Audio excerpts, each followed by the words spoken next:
Hello students, हम कर रहे थे इकोनॉमिक डेवलपमेंट। इकोनॉमिक डेवलपमेंट में पहले हमने इसका मीनिंग किया, देन इसके मेथड्स किए कि हम इकोनॉमिक डेवलपमेंट को कैसे मेजर कर सकते हैं।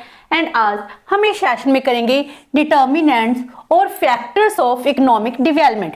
इकोनॉमिक डेवलपमेंट, हम चाहते हैं हमारी इकोनॉमी डेवलप्ड कंट्री कहलाए। अगर डेवलप्ड कंट्री कहलाए तो इसके लिए कौन कौन से फैक्टर्स हैं, कौन कौन से डिटर्मिनेंट्स हैं। अगर वो अच्छा ग्रो करेंगे तो हमारी इकोनॉमी बहुत अच्छे से डेवलप कर सकती है। तो जो इकोनॉमिक डेवलपमेंट है इसके मेन दो टाइप्स के डिटर्मिनेंट हैं, जिनमें फर्स्ट आता है economic determinant and second one is non economic determinant. आज हम इस सेशन में इकोनॉमिक डिटर्मिनेंट्स करेंगे एंड नेक्स्ट सेशन में करेंगे नॉन इकोनॉमिक डिटर्मिनेंट्स। तो जो इकोनॉमिक डिटर्मिनेंट्स हैं, इकोनॉमी मींस वेल्थ के साथ रिलेटेड, पैसे के साथ रिलेटेड, जो इकोनॉमी में प्रोडक्शन कैपेसिटी है, देश की जीडीपी है, नेशनल इनकम है, इसको इंक्रीज करेंगे, उसको हम इकोनॉमिक डिटर्मिनेंट्स कह रहे हैं। तो इसमें फर्स्ट वन नेचुरल रिसोर्सेज। तो नेचुरल रिसोर्सेज सबसे इंपॉर्टेंट और सबसे पहला डिटर्मिनेंट माना जाता है, क्योंकि अगर हमारी कंट्री में नेचुरल रिसोर्सेज अवेलेबल नहीं होंगे तो हम डेवलप कैसे करेंगे। नेचुरल रिसोर्सेज है, इनको अच्छे से प्रॉपर यूटिलाइजेशन भी करनी पड़ेगी। पहली बात, अगर हमारी कंट्री में नेचुरल रिसोर्सेज, अच्छी लैंड होगी, अच्छे मिनरल्स होंगे, फॉरेस्ट होंगे, तभी तो हम डेवलपमेंट की बात कर सकते हैं, तभी हम एफर्ट्स कर सकते हैं। तो fertility of land, forest, minerals, climate, water resources, ये सब नेचुरल रिसोर्सेज में इंक्लूड होते हैं। अगर ये अबंडेंस में होंगे तो इसका मीनिंग क्या है, हमारे पास बहुत से नेचुरल रिसोर्सेज हैं जिसको हम एक्सप्लॉइट कर डेवलपमेंट कर सकते हैं। अगर हमारी कंट्री में एक भी रिसोर्स नहीं होता है तो डेवलपमेंट दूसरी कंट्री के ऊपर डिपेंडेंट हो जाती है। इसीलिए डिपेंडेंट नहीं बनना, तो नेचुरल रिसोर्स अबंडेंस में होने चाहिए। हमको हर एक मिनरल की जरूरत है, तो इसके लिए हमारी कंट्री में माइंस हैं, वो भी होनी चाहिए। अगर हम अपनी कंट्री की बात करते हैं, कोल माइंस भी हैं। अगर हमारी कंट्री में अबंडेंस में पेट्रोलियम नहीं है, हम कितना पेट्रोल है जो इंपोर्ट करते हैं, हमारे बैलेंस ऑफ पेमेंट का 30 से 35% सिर्फ पेट्रोलियम पर ही खर्च हो जाता है। तो मीनिंग अगर पेट्रोलियम हमारी कंट्री में होता तो हमारा बैलेंस ऑफ पेमेंट कभी भी डेफिसिट ही ना होता। तो इसीलिए नेचुरल रिसोर्सेज का होना बहुत जरूरी है, और इससे भी ज्यादा जरूरत है required proper exploitation. Natural resources को ना ही अंडर एक्सप्लॉइट किया जाए, ना ही ओवर किया जाए, इसको प्रॉपर किया जाना चाहिए ताकि हम आज भी डेवलप कर सके और आने वाली जनरेशन के लिए नेचुरल रिसोर्सेज हैं इनको भी बचा सके। तभी तो सस्टेनेबल डेवलपमेंट का कॉन्सेप्ट है वो अमर्ज होता है। After that human resources and division of labour.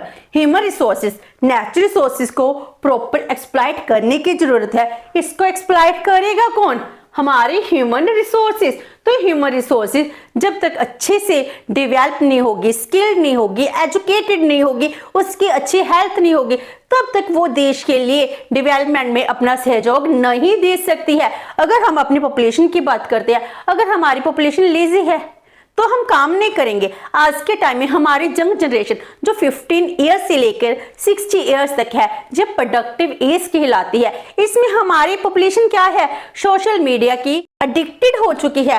तो इस एडिक्टेड पॉपुलेशन को हम क्या कह रहे हैं कि हमारे लिए काम कीजिए। अगर हमारी पॉपुलेशन बहुत ज्यादा हार्ड वर्कर होगी तो अच्छे से काम करेगी। हम जापान की बात करते हैं, एक बहुत छोटी कंट्री है जिसमें बहुत टाइम अर्थक्वेक्स आते हैं। उसके बिसाइड 2011 में न्यूक्लियर विस्फोट हुआ था। 1944 में जब सेकेंड वर्ल्ड वॉर था तब तक पूरी तरह डिस्ट्रॉय हो गई थी, लेकिन वो लोग रोते नहीं है। उसकी पॉपुलेशन बहुत ज्यादा हार्ड वर्कर है, दोबारा से काम करने पर लग जाती है, लेकिन हम हार्ड वर्कर नहीं है। तो अगर हमारी पॉपुलेशन एफिशिएंट होगी, इंडस्ट्रिस्ट होगी, मीनिंग बहुत ज्यादा हार्ड वर्कर होगी, एजुकेटेड होगी, तो ये पॉपुलेशन हमारी इकोनॉमी को ऊपर लेकर जाएगी, डेवलपमेंट के लिए यही सबसे ज्यादा सहयोग दिलाएगी। तो इसीलिए हमारी पॉपुलेशन का एजुकेटेड हेल्थी होना बहुत जरूरी होता है। एंड इसके साथ ही जो पॉपुलेशन है, पॉपुलेशन क्या होती है, जैसे जैसे काम करती है, अगर हम लार्ज स्केल की प्रोडक्शन करते हैं उसके साथ डिवीजन ऑफ लेबर होती है। तो डिवीजन ऑफ लेबर से इकोनॉमीज होती हैं, हमको सेविंग्स होती हैं, savings of large scale production, जिससे हम एक इंडस्ट्रियल इकोनॉमी बन सकते हैं। तो जैसे जैसे प्रोडक्शन इंक्रीज होती है, लार्ज स्केल की होगी, डिवीजन ऑफ लेबर होगी, हमारी पॉपुलेशन अगर स्पेशलाइज्ड होगी, तभी ये सब कुछ पॉसिबल है। तो देश की डेवलपमेंट मेनली ह्यूमन रिसोर्सेज के ऊपर ही डिपेंड करती है। अगर ये एफिशिएंट ना हो, अच्छे से काम ना करे, देश के लिए बर्डन बन जाती है। Number 3, structural change. Structural change का मीनिंग क्या है? आपकी इकोनॉमी है, इसकी इकोनॉमी का स्ट्रक्चर कैसे है? वैसे हम अपनी इकोनॉमी को 3 पार्ट्स में डिवाइड करते हैं, primary, secondary and tertiary sector. Primary sector agriculture sector आ जाता है, सेकेंडरी सेक्टर इंडस्ट्री सेक्टर आ जाता है, टर्शियरी सेक्टर सर्विस सेक्टर आ जाता है। तो जो एग्रीकल्चर डोमिनेंट कंट्री है वो क्या कहलाती है? प्राइमरी। अगर हम आज भी एग्रीकल्चर सेक्टर के ऊपर ही डिपेंड होंगे, क्या हमारी इकोनॉमी डेवलप कर पाएगी? नहीं। इसके लिए जरूरत है इकोनॉमी को ट्रांसफॉर्म करने की, उसको इंडस्ट्री सेक्टर में एंड टर्शियरी सेक्टर में इन्वॉल्व करने की जरूरत है।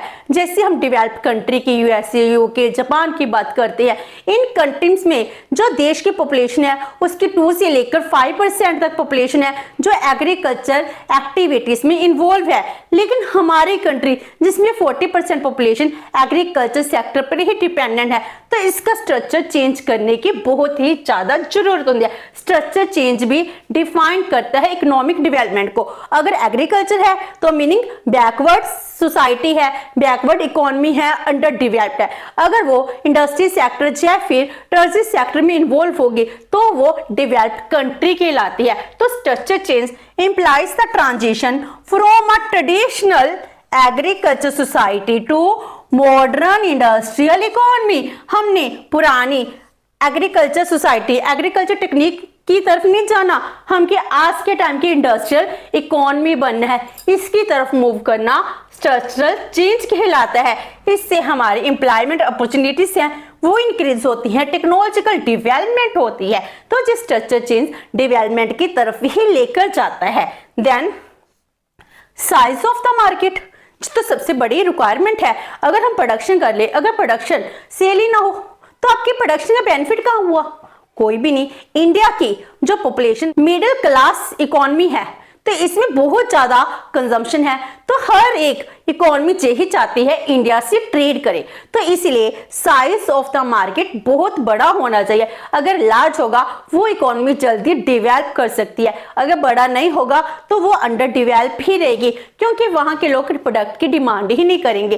लेकिन हमारी कंट्री में क्या ट्रेंड बन गया है? अगर हम लोगों की इनकम इंक्रीज होती है, हम डोमेस्टिक प्रोडक्ट ना यूज कर इंपोर्टेड प्रोडक्ट है वो परचेज करने लग जाते हैं, जिससे हमारी कंट्री की प्रोडक्शन है वो सेल नहीं हो पाती है।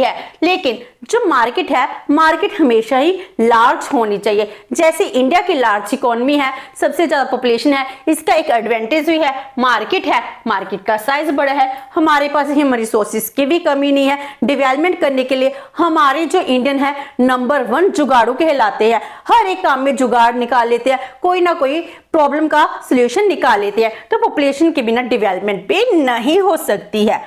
Then capital output ratio. Capital output ratio का मीनिंग क्या होता है कि हमने जब प्रोडक्शन करनी है, 1 रुपए का आउटपुट प्रोड्यूस करने के लिए हमको कितनी कैपिटल, कितनी इन्वेस्टमेंट करनी पड़ेगी, इसको कहते हैं capital output ratio. It implies the amount of capital needed to produce 1 unit of output. एक यूनिट आउटपुट प्रोड्यूस करने के लिए आपको कितनी कैपिटल की जरूरत है। जो ट्रेडिशनल एग्रीकल्चर सोसाइटी होती हैं, इसमें लेबर ही काम कर रही है।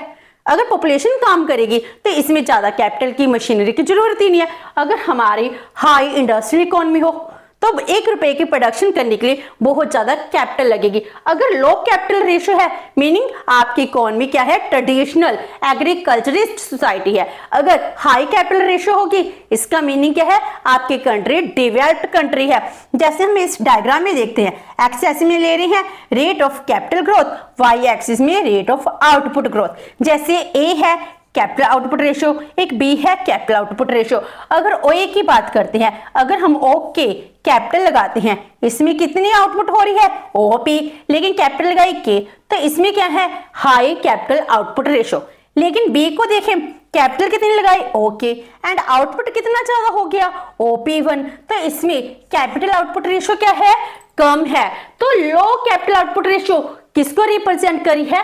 एग्रीकल्चर ट्रेडिशनल सोसाइटी को। लेकिन high capital output ratio represent करते हैं इंडस्ट्रियल इकोनॉमी, जिसमें हम लेबर के ऊपर काम नहीं कर रहे, हम क्या कहते हैं कैपिटल इंटेंसिव टेक्निक को यूज करना स्टार्ट कर रहे हैं। अगर हम इंडिया की बात करते हैं, इंडिया में पॉपुलेशन की कमी नहीं है, इसीलिए हमारी कंट्री में लो कैपिटल आउटपुट रेशियो चल सकते हैं। जिन कंट्रीज में बहुत ज्यादा लेबर की शॉर्टेज होती है, वो कैपिटल के ऊपर ही डिपेंड करते हैं, सारा काम मशीन से होता है, वहां पर हाई कैपिटल आउटपुट रेशियो से प्रोडक्शन की जाती है। तो हाई कैपिटल आउटपुट रेशियो जे भी रिप्रेजेंट करती है जब एक कंट्री डेवलप हो जाती है, तो लोग एग्रीकल्चर सेक्टर एक ही प्रोडक्शन स्केल पर, जो एक ही प्रोडक्शन टेक्निक पर नहीं बैठे हैं, वो नए नए डाइवर्सिफिकेशन पर भी जा रहे हैं, जिसको high capital output ratio represent करी है। तो अंडर डेवलप्ड कंट्रीज की लो कैपिटल आउटपुट रेशियो होती है, लेकिन जो डेवलप्ड कंट्रीज होती हैं इनकी होती है हाई कैपिटल आउटपुट रेशियो। तो ये हो गया कैपिटल आउटपुट रेशियो। इसके बाद नेक्स्ट आता है capital accumulation and capital formation. अगर हम कहें इकोनॉमी में सबसे इंपॉर्टेंट डेवलपमेंट का फैक्टर कौन सा है, तो आप कहेंगे इन्वेस्टमेंट, राइट। इन्वेस्टमेंट के बिना प्रोडक्शन ही नहीं हो सकती, इन्वेस्टमेंट के बिना हम कभी डेवलप कर ही नहीं सकते। तो कैपिटल अकोमुलेशन, कैपिटल को इकट्ठा करना, जो लोगों की सेविंग्स हैं इसको अकोमुलेट कर कर इन्वेस्ट करना, प्रोडक्शन करना, जिस सबसे इंपॉर्टेंट कहलाता है। तो capital accumulation it means increase in the stock of physical reproducible factors of production in the economy. Meaning अगर हम consumer goods and capital goods की बात करते हैं, अगर हम कैपिटल गुड्स जैसे मशीनरी होगी, ये कैपिटल गुड्स कहलाती हैं। अगर हम मशीनरी के ऊपर खर्चा कर रहे हैं तो ये क्या है, इससे हमारी आने वाले टाइम में प्रोडक्शन इंक्रीज हो जाएगी। तो physical reproducible factors of production increase होने चाहिए, इसके लिए हमको इन्वेस्टमेंट की जरूरत है। तो इनका स्टॉक इंक्रीज होता है, इसको हम कहते हैं capital accumulation. And capital formation कब बनेगा, जब हमारी आम लोगों के हाउस होल्ड की रियल सेविंग्स होती हैं। तो इसमें 3 फैक्टर्स हैं। जब रियल सेविंग्स हैं जो मोबिलाइज्ड हो जाएं, मोबिलाइज्ड कैसे होंगी, बैंकिंग सेक्टर के थ्रू। जब जो मोबिलाइज्ड हो जाती हैं और इसको फिर प्रॉपर इन्वेस्ट किया जाता है इन कैपिटल गुड्स, तो इसको कहते हैं कैपिटल फॉर्मेशन। नेक्स्ट चीज फाइनेंशियल स्टेबिलिटी, मीनिंग अगर आपकी इकोनॉमी डेवलप करना चाहिए तो इसके लिए फाइनेंशियल स्टेबिलिटी भी होनी चाहिए, आपके पास पैसे की कोई कमी भी नहीं होनी चाहिए, आपकी कंट्री में बैंकिंग सिस्टम है वो बहुत ज्यादा डेवलप हो चुका हो, एफिशिएंट होना चाहिए। तो इसके लिए efficient and organised banking system की जरूरत है, क्योंकि आम लोग हैं बैंकिंग सिस्टम के थ्रू ही अपने इनकम को ट्रांसफर करते हैं, सेविंग्स करते हैं। जैसे आज के टाइम में हम कार्ड्स को यूज करने लगे, इलेक्ट्रॉनिक पेमेंट करने लगे हैं, तो इसका मीनिंग क्या है, हमारा जो बैंकिंग सिस्टम है वो क्या होता जा रहा है, मॉडर्नाइज हो रहा है, वो क्या हो रहा है, एफिशिएंट हो रहा है, जिससे हमारी फाइनेंशियल स्टेबिलिटी इंक्रीज होती है। और इसके साथ ही money market and capital market भी डेवलप होनी चाहिए। मनी मार्केट जिसमें बिजनेस सेक्टर है शॉर्ट टर्म के लिए लोन लेते हैं, एंड कैपिटल मार्केट जिसमें लॉन्ग टर्म के लिए लोन लिए जाते हैं। तो फाइनेंशियल स्टेबिलिटी, अगर इन्वेस्ट करना चाहते हैं तो उनको लोन की जरूरत है, वो इजिली अवेलेबल होनी चाहिए। Then scientific and technical progress, इसके बिना तो हम नई मशीनरी अडॉप्ट ही नहीं कर सकेंगे। हम टेक्नोलॉजिकल डेवलपमेंट की बात कर रहे हैं, तो अगर हमारी कंट्री में नए नए प्रोडक्शन की टेक्निक नहीं होंगी, हम कैसे प्रोडक्शन करेंगे। इंपोर्ट कर सकते हैं, लेकिन हर टाइम इंपोर्ट करके आप अपनी इकोनॉमी को डेवलप नहीं कर सकते हो। इसके लिए जरूरत होती है आपकी कंट्री में खुद भी साइंटिफिक टेक्नोलॉजिकल प्रोग्रेस होनी चाहिए, new techniques, innovations, increase in the productivity. जैसे जैसे नई टेक्नोलॉजी डेवलप होगी, इसके साथ ही इकोनॉमी में हर एक सेक्टर की प्रोडक्टिविटी इंक्रीज होगी, इससे कैपिटल की प्रोडक्टिविटी इंक्रीज होगी, लेबर की प्रोडक्टिविटी इंक्रीज होगी। इसका मीनिंग है हर एक पर्सन ज्यादा प्रोडक्शन करना स्टार्ट कर देगा। और इसके साथ ही जो एग्रीकल्चर है, एग्रीकल्चर सेक्टर मॉडर्नाइज होगा, जिससे हम कहते हैं पॉपुलेशन है, पॉपुलेशन काम करती है, मशीनरी से काम होना स्टार्ट हो जाएगा।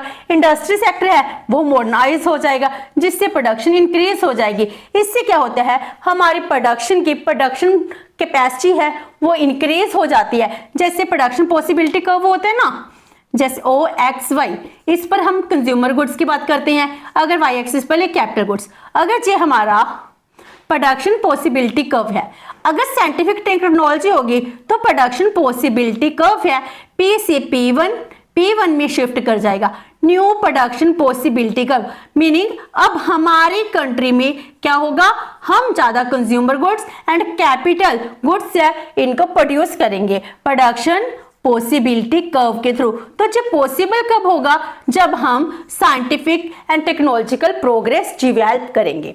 देन ऑर्गेनाइजेशन किसके साथ रिलेटेड है, फैक्टर्स ऑफ प्रोडक्शन के साथ रिलेटेड है कि जितनी भी economy, land, labour, capital, entrepreneur है, इनका प्रॉपर यूज होना चाहिए। Optimum use of factors of production, इसको ही हम ऑर्गेनाइजेशन कहते हैं।